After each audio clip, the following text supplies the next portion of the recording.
Luca Tremolada, una partita giocata molto bene dal Seregno, un 1-1 che vi soddisfa qui al Palarignani? Innanzitutto buonasera.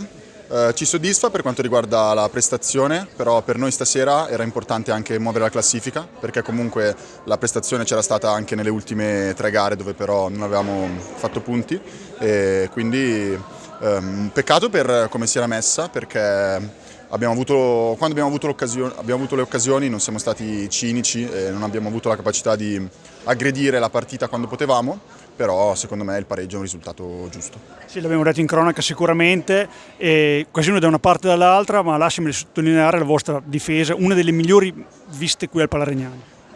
Sicuramente è il nostro punto forte, anche perché siamo aiutati da 2 dei portieri migliori del campionato e sì, il nostro problema principale è sempre la freddezza sotto porta e la fase realizzativa. Gli obiettivi di questo Seregno: eravate quarti in un campionato molto equilibrato, ci potete tornare benissimo, ora si comincia subito da sabato prossimo.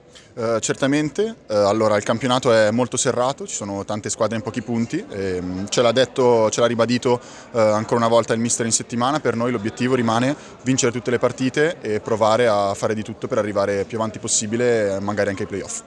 Grazie, complimenti e in bocca al lupo ancora. Grazie mille, buonasera. Grazie.